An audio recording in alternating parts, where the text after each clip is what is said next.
Dito ako ngayon, naglalakad ako. Pauwi na, papunta na ako sa Sakayan. Ito yung lugar ng EDSA Highway. Ang bibilis pa rin ng mga sasakyan kasi mangilan-ngilan lang kasi wala naman kasing pasok. Ayan. Kaya lang basa talaga yung highway kasi umulan. Umulan siya. Ayan. Ayan. Kaya sa daanan, ilan-ilan din ang naglalakad. Parang ako lamang yata ang naglalakad. Ayan. May mga motorista din. Kaya malayo-malaya talaga sa pag ganitong pag walang mga pasok. Oo. Siyempre, kaya mas maganda talaga mamasyal pag mga katulad nito, wala masyadong mga tao. Siyempre, katulad ng pumupunta ka sa mga park o ano, kaya karamihan doon mga namamasyal din. O ito sa ang tataas na palang building dito sa lugar na to. Halos lahat ng matataas na talaga kasi alam mo naman dito sa Maynila ang tataas ng building. Oo, mga mga condominium. Halos nagtataasan ang mga building. Wala ka masyado makitang mababang building dito. Oo, kaya din talaga, nakaka-enjoy din talaga pag naglalakad tayo, lalo pag maganda ang panahon. Kaya ito lang laging ginagawa ko. Kaya para sa akin, ang kagandahan ay hindi talaga ako na hihingal-hingal or anong nararamdaman sa aking sarili kasi lalo nito, katulad nito, pag umaakit ako sa ganito, parang wala lang. Ganito, sa mga story, ganito, nilalakad ko to, tapos pababa. Yan, mataas din to yung daanan sa MRT. Yan, yung mga daanan ng mga ganito pag nadadaanan yung mga steering ganito. Yan. Minsan may makikita ka dyan, may natutulog sa gilid, mayroong mga nakaupo dyan. Pero pag gabi na sa mga lugar na ganyan, ingat-ingat din tayo. Siyempre, alam mo naman, may mga nakaano dyan. Lalo pag gabi-gabi, lalo na sa mga babae. Pag gabi na. Kaya maganda lang dito pag maaga. Yan, maglakad kayo dito. Ayan. Oh, di ba? Maganda ang panahon.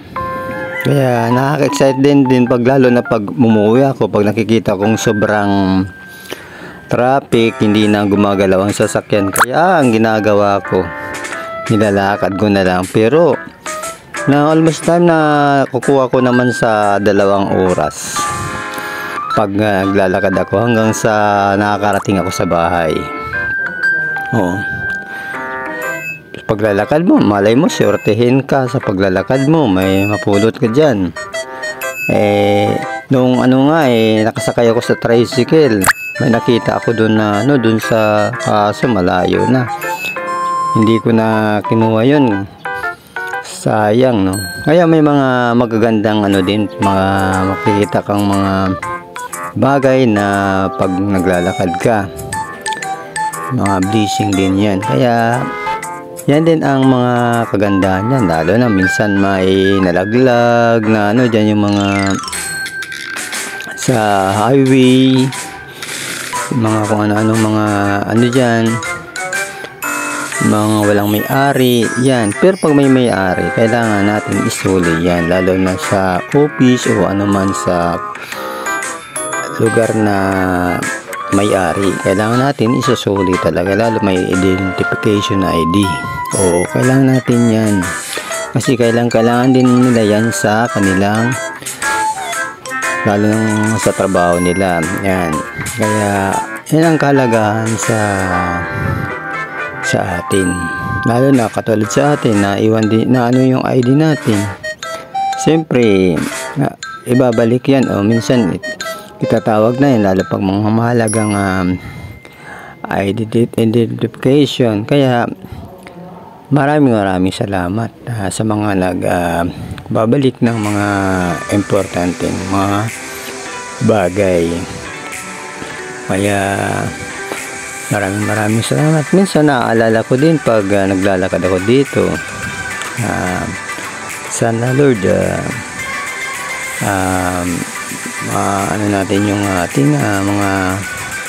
ating mga minimithi, yung mga pangarap natin, yung mga plano natin, sana may katuparan yan. Okay God, tuloy-tuloy yung aking malapit na rin yung aking paglalakad. Ano lang naman talaga, araw-araw ko itong ginagawa.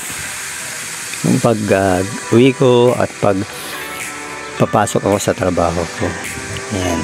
Kaya yan ang kagandahan. Kaya yung mga may ano dyan, yung mga katal may mga edad na dyan, mas magandang lalo na pag hindi tala masyadong may edad na, maganda kayang gawin ito. Parang exercise din kaya to. Lalo mas maganda yung maagang maaga. Kesa man hindi ka naman tumatakbo, naglalakad ka lang naman. At satisfy mo talaga na nakakatanggal talaga siya ng mga sakit. Dahil benefit ito lalo na sa opisina. Sa opisina, halimbawa mataas yung floor na pupuntahan mo, halimbawa 6th floor, huwag ka nang gumamit ng elevator. Gamitin mo na lang yung stairway. Kasi may stairway naman dun eh. Mayroon naman hawakan. Kung mapapagod ka na, pwede mo naman itong umakyat ka sa stairway. Isang kalaganan, isang malaking benefit din na makukuha dun sa araw-araw. Kasi pag lalo na sa elevator, pag siksikan at tinaantay mo ay doon, mabilis lang naman, nandun ka na sa floor na yun. Oo, para sa mga ano ko dyan, sa mga kasamaan ko din sa trabaho, ayun ang kagandahan din sa pag pumapasok. Yan din ang din kahit papaano. Kahit sa mall, ganun din sa mall, diba? Lalo na sa pag mall kasi maraming tao dyan sa siksikan yan, lalo na sa elevator. Unahan sila. Ang kagandahan doon ka na, mag-stairway ka na. Oo, sigurado talaga makakarating ka doon sa pupuntahan at mauunahan mo pa yung nakapila doon sa elevator. Yan ang kagandahan pag ikaw ay naglalakad. Oo, isang benefit din yan kahit paano. Tapos minsan malabas din ang pawis, siyempre kailangan natin din magdala ng towel o pampunas lang. Siyempre yung mga natin, para hindi kasi pwede tayong matuyuan ng pawis. Kasi pag natuyuan tayo ng pawis, yan ang magiging mangyari sa atin. Katulad din ito sa halaman. Natuyuan na sila, diba? Ayun nangyari sa kanya, namatay na yung halaman. Kailangan dapat ganito talaga siya. Laging berde ang halaman. Ayun, ang ganda ng halaman, no? Kailangan laging berde. Ano ba? Pinapawisan, mayroong pampalit na damit. Halimbawa, kailangan may reserba. Okay, ika nga. Laging may reserba pag pumapasok ng gamit palabas at saka pagpasok. Yan, para pagpapalit. Okay, dito na ako sa kailangan mo naman antay muna. Dito muna ako sa highway. Kaya may konti, saka na ako sasakay. Pahinga muna, kahit kailangan ganito gagawin mo, ka muna, upo ka muna, wag ka munang sasakay. Pahinga minsan. Yan. At sa taas ko din kayong lahat, si Sir Alpi, si Sir Ruben Rafael Santos, si Jorona Santos, si Calvin, shout out ko, si Sir Mike, si Angel, Si Sir Alpi. Shout out ko din. Mga kasama ko sa trabaho, mga guard, mga friends. Shout out ko kayo. Mga kurumustahan sa Bicol. Kumusta kayong lahat dyan? Thank you very much sa pagsuporta sa akin.